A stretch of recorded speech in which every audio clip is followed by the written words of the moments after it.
Hello, and welcome to the This Happened Today in History podcast. I am your host, Mr. Miller. This podcast will cover a number of topics that happened on this date in history. Please visit the podcast webpage at thishappenedtoday.buzzsprout.com. There you can download the notes page, which will help you organize the information as well as develop your own ideas on how these events change the world around us. If you're interested in hearing more, please consider subscribing so you will not miss out on what happens tomorrow in history. Today is May 21st. In 1950, 2 people have died in violent storms in a tornado which have devastated southern England. Several others were injured in lightning strikes and fierce winds which caused massive damage to property around London. The 2 who died were Frederick Cast and James Perry of Kempston in Bedfordshire. Both were struck by lightning and killed as they ran for shelter. 3 others with them were injured and taken to the hospital. The worst of the damage to property is caused by a tornado which began in the late afternoon in Buckinghamshire. Eyewitnesses spoke of a dense black cloud gathering on the horizon and quickly developing into a dark column of a tornado. It swept through the towns and villages across the top of London as far as the Cambridgeshire fens, leaving ruin in its wake. In the Buckinghamshire village of Linslade, the terrifying wind wrecked hundreds of houses and other buildings as it tore through the streets and surrounding fields. One resident, Tony Birch, described the scene. When we looked out of the side of the house, clouds appeared to be coming together in different directions. I believe we saw the actual source of the tornado. Whole streets of houses were ripped off the roof tiles, with furniture inside ruined by the heavy rain which followed. Dozens of people have made homeless, and relief workers are now helping those affected. There were extraordinary scenes as the wind passed over. Hundreds of trees were uprooted, drawn into the air, and dropped large distances away. The tornado also lifted up parked cars, cattle, and horses and dumped them in nearby fields. Witnesses say the tornado was approximately 50 yards wide in places, although it shrank to just 5 yards wide in others. It took less than an hour to travel from one end of the village to the other, and it caused hundreds of pounds worth of damage. Other towns in the tornado's path were badly affected. About a half mile from Linslade, in the town of Leighton Buzzard, a shop in the high street was struck by lightning and set on fire, while in Ely, Cambridgeshire, a double-decker bus was overturned. There were warnings of further flooding throughout the entire region, and it's likely that difficult weather conditions will continue. And in 1968, the loss of a nuclear attack submarine, the U.S.A. Scorpion, was the last peacetime loss of a naval vessel until the Avenger-class mine countermeasure vessel U.S. Guardian ran aground off the Philippines. Unlike the case of the Guardian, 99 sailors lost their lives when the U.S.A. Scorpion sank after an explosion of undetermined origin. For the time, America's skipjack-class submarines were very fast. According to the 13th edition of Ships and Aircraft of the U.S. Fleet, these 3,075-ton submarines had a top speed of over 30 knots. Armed with 6 21-inch torpedo tubes capable of firing anything from World War II vintage Mark 14 torpedoes to the early versions of the multi-role Mark 48, this sub was as lethal as they come. The USS Scorpion was the second of the 6 vessels to be completed and was commissioned around 1960. According to globalsecurity.org, she carried out a number of patrols between then and 1967 before being slated for an overhaul. However, this overhaul was cut short by operational needs. The Scorpion was sent out on February 15, 1968, for what would become her last patrol. After operating in the Mediterranean Sea, she began her return voyage, diverting briefly to monitor a Soviet naval force.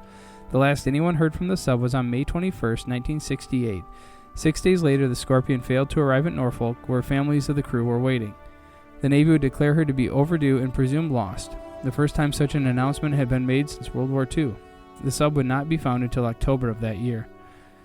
The Navy would look into the disaster, but official court inquiry of the cause of the loss could not be determined with certainty, but there are several theories on what may have happened. One centered around a malfunction of a torpedo, but others suspect poor maintenance may have been the culprit, citing the rushed overhaul.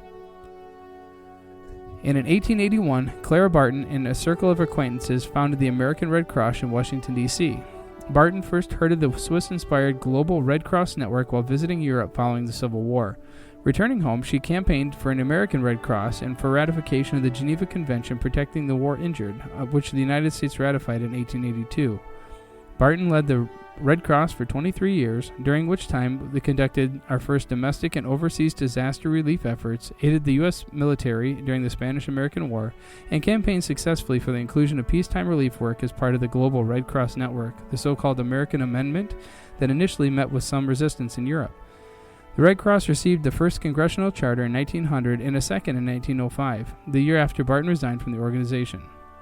The most recent version of the charter, which was adopted May 2007, restates the traditional purposes of the organization, which include giving relief to and serving as a medium for communication between members of the American Armed Forces and their families, and providing national and international disaster relief and mitigation.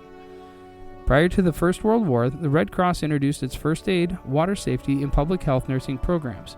With the outbreak of war, the organization experienced phenomenal growth. The number of local chapters jumped from 107 in 1914 to 3,864 in 1918, and the membership grew from 17,000 to over 20 million adult and 11 million junior Red Cross members. The public contributed $400 million in funds and materials to support Red Cross programs, including those for American and Allied forces and civilian refugees. The Red Cross staffed hospitals and ambulance companies and recruited 20,000 registered nurses to serve the military. Additional Red Cross nurses came forward to combat the worldwide influenza epidemic of 1918.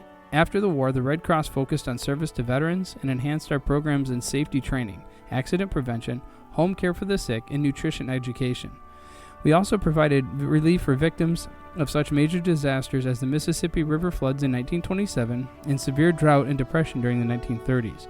The Second World War called upon the Red Cross to provide extensive services once again to the U.S. military, allies, and civilian war victims. We enrolled more than 104,000 nurses for military service, prepared 27 million packages for Allied and American prisoners of war, and shipped over 300,000 tons of supplies overseas. At the military's request, the Red Cross also initiated a national blood program that collected 13.3 million pints of blood for use by the armed forces. After World War II, the Red Cross introduced the first nationwide civilian blood program that now supplies more than 40% of the blood and blood products in this country. During the 1990s, we engineered a massive modernization of the blood services operations to improve the safety of our blood products. We continue to provide services to members of the armed forces and their families, including during the Korean, Vietnam, and Gulf Wars. The Red Cross also expanded our services into such fields as civil defense, CPR AED training, HIV/AIDS education, and the provision of emotional care and support in the wake of disasters. Since 2006, the Red Cross and FEMA have worked together helping government agencies and community organizations plan, coordinate, and provide feeding, sheltering, and family reunification services for people affected by disasters.